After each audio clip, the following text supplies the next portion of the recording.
Welcome to The Mask. Most believe friends are your greatest asset. They are wrong. Today we explore the jaws of ingratitude. Just let that sink in for a second. It cuts against pretty much everything we've ever been taught about loyalty and trust, doesn't it? But according to Robert Greene's The 48 Laws of Power, this belief isn't just a little naive, it's actively dangerous.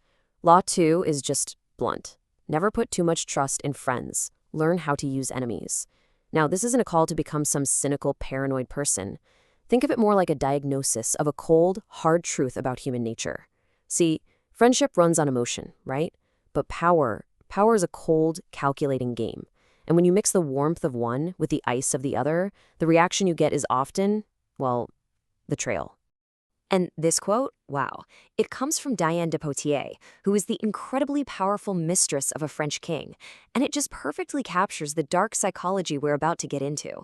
I mean, think about it. Who knows your deepest weaknesses? Your quietest fears? Who knows exactly what to say to cut you to the bone? An enemy attacks you from the outside, you can see him coming. But a friend strikes from within. They use the very trust you gave them as the blade. This isn't just some clever old phrase. It's the key that unlocks how intimacy itself becomes a weapon. All right, so here's our roadmap for this journey. First, we'll dive into the psychological trap itself, the jaws of ingratitude. Then, we'll watch that trap snapshot in a tragic tale of betrayal. After that, we're going to flip the whole script and see why an enemy can be your greatest asset. From there, we'll pull these ancient ideas into the modern power game. But, no law is perfect, so we'll look for a crack in the law. And finally, we'll piece it all together to understand the art of wearing the pragmatic mask. Okay, let's begin. To really get this law, we need to be almost clinical about it. We have to dissect what happens to a friendship when you put it under the intense, distorting pressure of power and ambition. And this isn't about your friends being bad people, not at all. It's about the dynamic of friendship itself and how it's uniquely vulnerable to a very specific and very human poison. And that poison is envy. I love this definition. Unhappy admiration. It's not just wanting what someone else has. No, it's this deep, painful feeling that their success is somehow a personal insult, a spotlight shining on your own failures. This is especially potent between friends because you usually start at the same place, right? You're climbing the same ladder together. And suddenly their rise, seen up close, becomes this constant, nagging reminder of where you're not. And envy isn't loud. It's a quiet, corrosive acid that eats away in the shadows, often disguised as helpful advice or concern, right up until it's ready to bite. And this leads us to the core problems. First, friends hate conflict. They'll tell you your terrible business idea is genius just to avoid an awkward conversation. They'll hide the hard truths you desperately need to hear. Second, getting a big favor, like a job, can feel less like a gift and more like a heavy debt. People want to feel like they earned their spot. A handout from a friend implies they couldn't have made it on their own, and that creates a quiet resentment. The historian Tacitus wrote that gratitude is a burden and revenge a pleasure. When you do a big favor for a friend, you actually unbalance the relationship. You create a hierarchy, and that just poisons the equality that friendship needs to survive.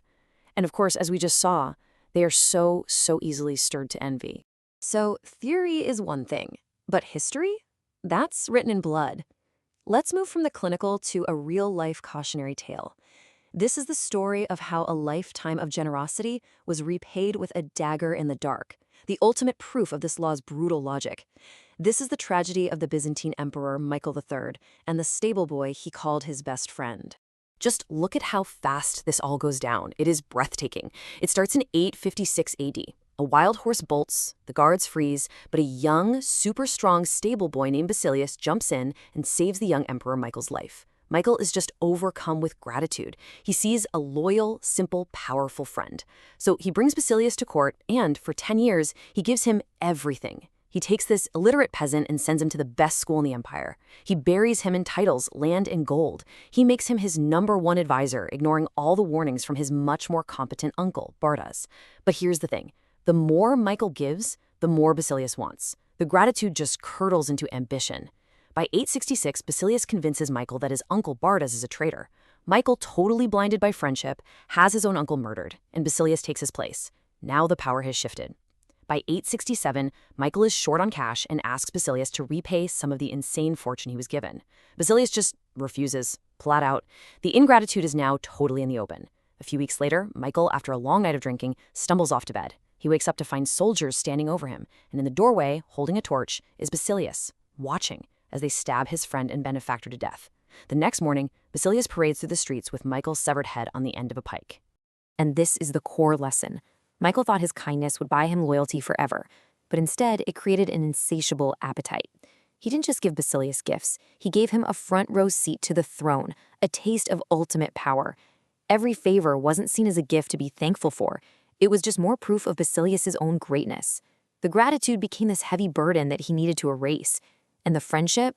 It was a blindfold, preventing Michael from seeing the monster he was building, piece by piece, until it was way too late. Okay, so if Michael's story is the ultimate warning label, let's flip the script and look at the masterclass. We're going to pivot from the danger of friends to the strategic power of enemies. In 10th century China, which was just a mess of civil war and betrayal, one guy broke the cycle.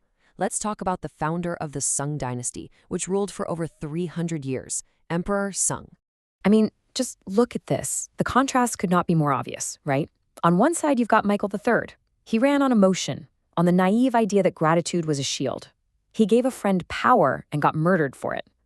On the other side, Emperor Sung, a pure strategist. He understood that the powerful generals who helped him win, his supposed friends, were now his biggest threat, so he neutralized them. And then he systematically turned his old enemies into his most loyal supporters. The result? He ended a nightmare cycle of coups and founded a dynasty that lasted for centuries. So how'd he do it? His playbook was a 3-step masterpiece. Step 1, neutralize the friends. He invites his top generals to a huge party. After they're all nice and drunk, he tells them how terrified he is that one of them will be forced to overthrow him. So he offers them a deal. Retire now, and I'll give you vast estates and all the gold you can imagine. The next day, they all resigned. He turned a pack of wolves into well-fed pets. Step 2, forgive his enemies. When he conquered a rival kingdom, he would honor the defeated king instead of executing him. One rival, Chen Shao, was brought to the capital. When Sung let him go home, he gave him a little package. Inside was all the evidence of Chen Shu's plots against him. The message was crystal clear. I know everything you did, and I'm sparing you anyway. And that leads to step 3, create unquestionable loyalty. See, a friend you promote feels entitled, but an enemy who expects to die and gets mercy instead, they feel a profound, genuine gratitude. They have everything to prove and no secret resentments. They become your most reliable people. And you know, this quote from Abraham Lincoln just nails it. This is the ultimate power move. Destruction doesn't have to mean annihilation.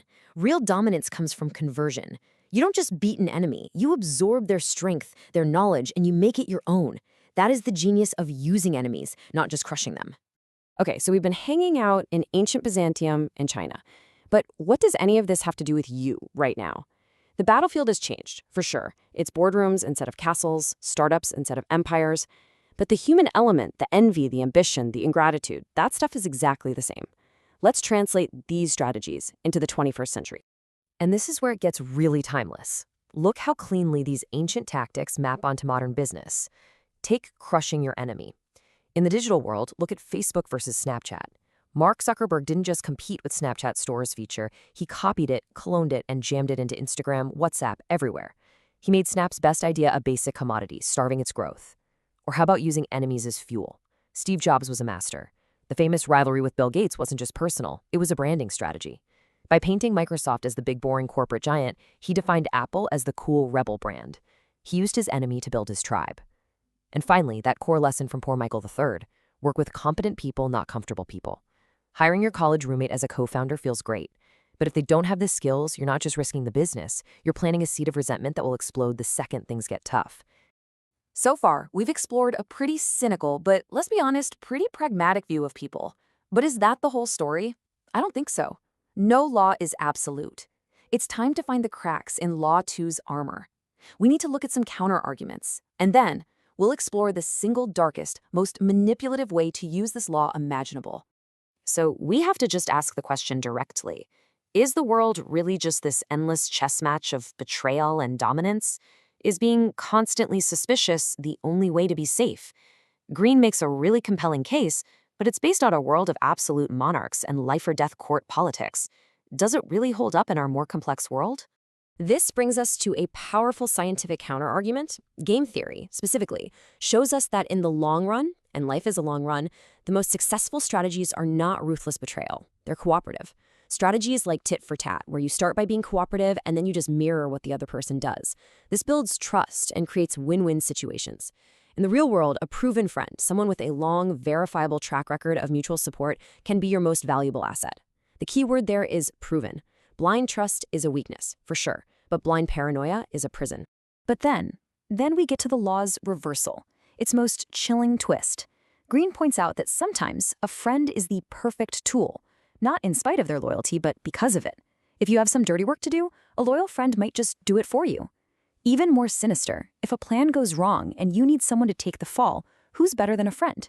Their affection for you makes them a plausible, even willing scapegoat. And if you betray them, most people find it hard to believe you'd be that cold-blooded, which makes your friend look even more guilty. This isn't just about avoiding friends anymore. This is about seeing friendship itself as another potential weapon. It's the moral abyss at the heart of the raw pursuit of power. So, where does all this leave us? Stuck between a cynical law that says trust no one and a cooperative ideal that can feel dangerously naive. This brings us to our final act, the synthesis. The real takeaway isn't to become a paranoid hermit or a gullible dictum. It's about mastering one crucial art, the art of prudence. This is the whole key. Prudence.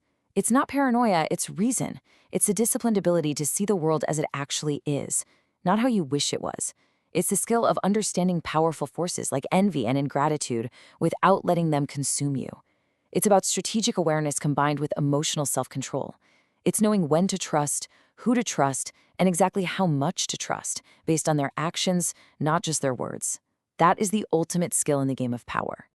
So here's the bottom line. Mastering Law 2 doesn't mean you have to live without friends. It means you have to build a firewall between your personal life and your professional strategy. Keep your friends for actual friendship, for joy, for support. But when it's about work, power, ambition, you have to work with the most skilled and competent people you can find, whether you like them or not. You have to understand how corrosive envy is and never, ever underestimate it. And remember that your reputation is a fragile asset. You have to manage it as carefully as your money. In the end, it really comes down to this. The wise man profits more from his enemies than a fool from his friends. An enemy keeps you sharp, a friend can make you soft. And that leaves us with this final, kind of uncomfortable question. This law forces us to see the masks that people wear to get by. It makes us look at our colleagues, our rivals, even our friends, and wonder what's really going on underneath. But the hardest part is it forces us to look in the mirror. In your own life, in your own ambitions, who wears a mask? And is one of them yours? If you found this exploration of power insightful, subscribe to my YouTube channel, The Mask Theater, for more deep dives into the strategies that shape our world. And please consider supporting my AI startup, Einstein Isles. Thank you for watching.